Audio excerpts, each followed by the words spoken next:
good, everybody? Today we've got a brand new Agatha Harkness deck, and I just wanted to kind of explain how Agatha works and how you can actually make her a pretty relevant card. She is kind of a meme in the Marvel Snap community, but you can actually put together a deck that can win you games. Now, before I get into the deck, I don't really like to ask people to subscribe right away. However, it is kind of an exception. We are super close to 1,000 subs, and we're hoping to hit it by the new year. So we got about a week left, and we have less than 60 subs to go. So if you enjoy the content, please hit that subscribe button. It would help out a ton. And now let's just jump right into the deck. There are 6 key cards to this deck, and as long as you have these 6 cards, you'll be able to put this deck together in any other way that you want. Of course, the number one most important card to have in this deck is going to be Agatha herself. Now, the way that she works is that she's going to start in your hand and play your cards for you. What that actually means is that she's going to start in your hand on turn 1, but she is not going to be a part of the initial 3 cards that you have. She's actually a 4th card on turn 1. So not only does she start in your hand and play your cards for you, but the part of the game text that is not here is that as long as Agatha has an opportunity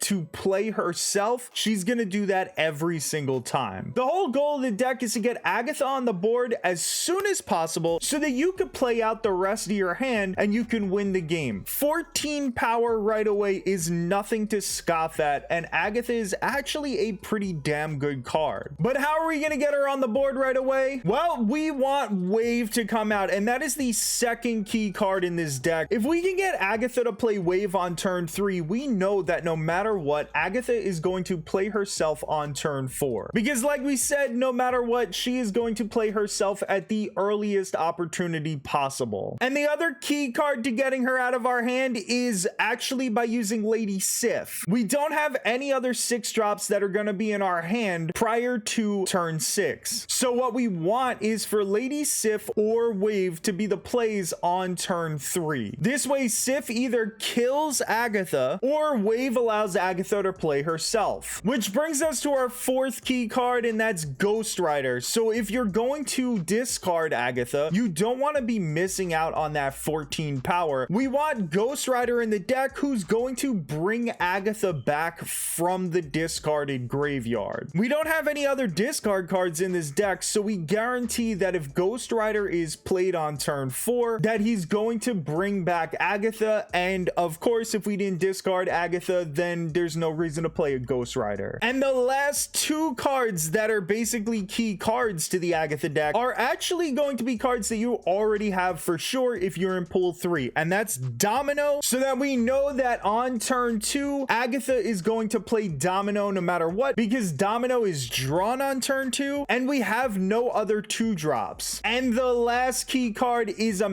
Chavez. By having her in the deck, we are guaranteed not to draw her before turn 6. That kind of thins the deck out a little bit and makes it more likely that we get Wave or Lady Sif by turn 3. Plus, you're just gonna have a big body 9 power card that you're guaranteed to be able to play by turn 6. By implementing this strategy, are we guaranteed to have Wave or Sif by turn 3 every single game? No.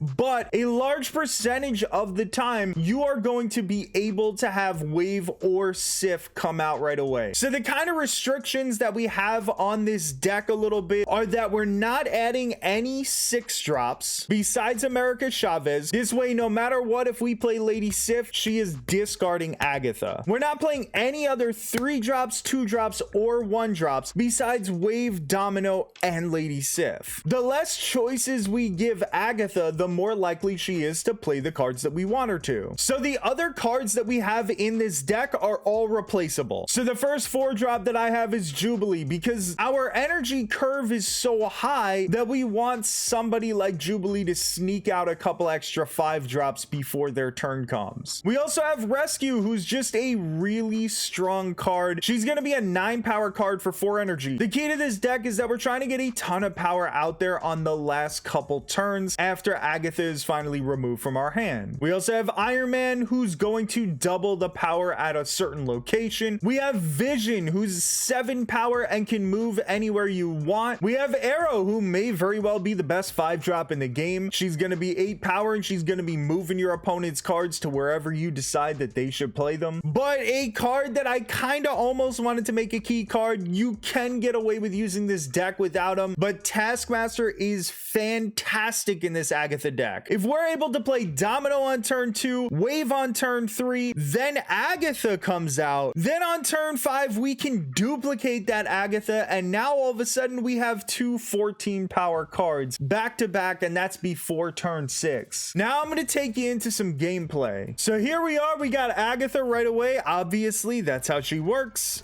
We have Murder World up there. Agatha might go ahead and throw Domino in there. We have Ghost Rider. We really need to draw Sif or Wave on this turn, and that's a big one. That's a big one, except that Domino's about to die, so we were going to snap on Space Throne, and now I'm a little worried. This is not the best location setup for Agatha.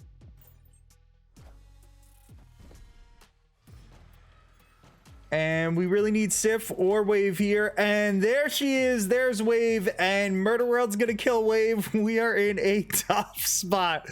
We are in a really tough spot. But we'll be able to get Agatha on the next turn. And he's also going to kill something. I guess is the Hood probably. Patriot.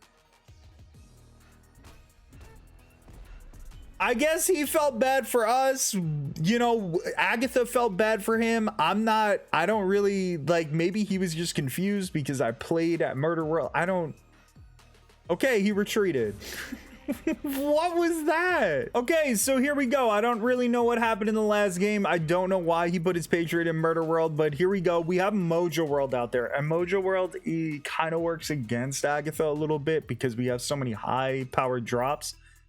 But we do have Jubilee, and that could help. Let's go ahead. We got Lady Sif out here already, and we have Ghost Rider, and we got the Squirrels. So actually, we could probably win Mojo World. She plays Domino into Mojo World. That works. Here comes Daredevil.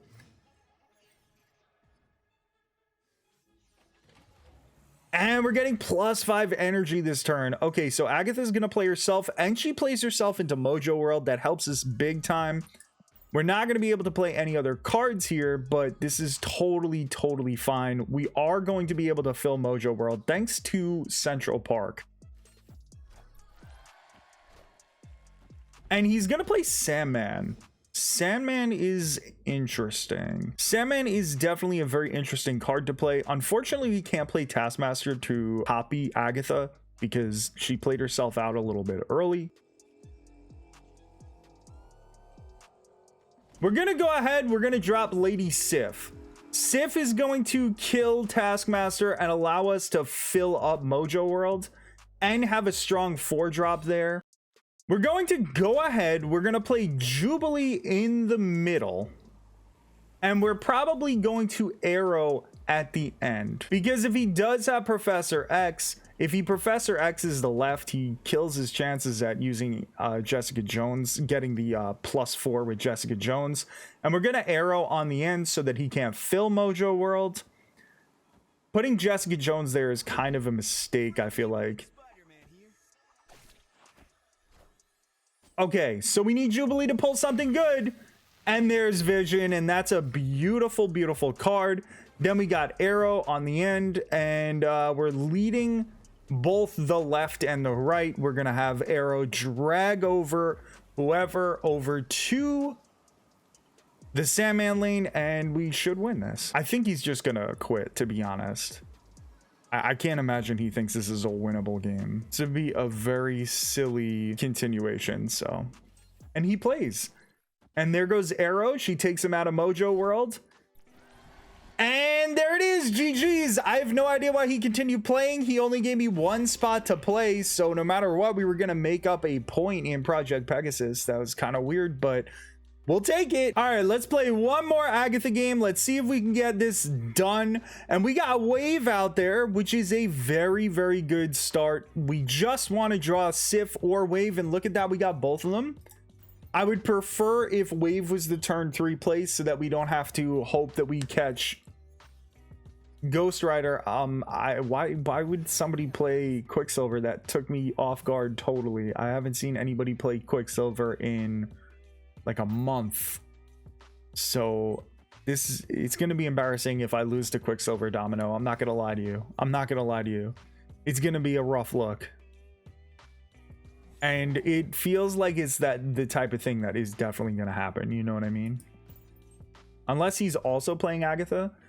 Okay, so he storms Monster Island. That is going to be a rough one. Hopefully Agatha decides to play herself on the flooded location.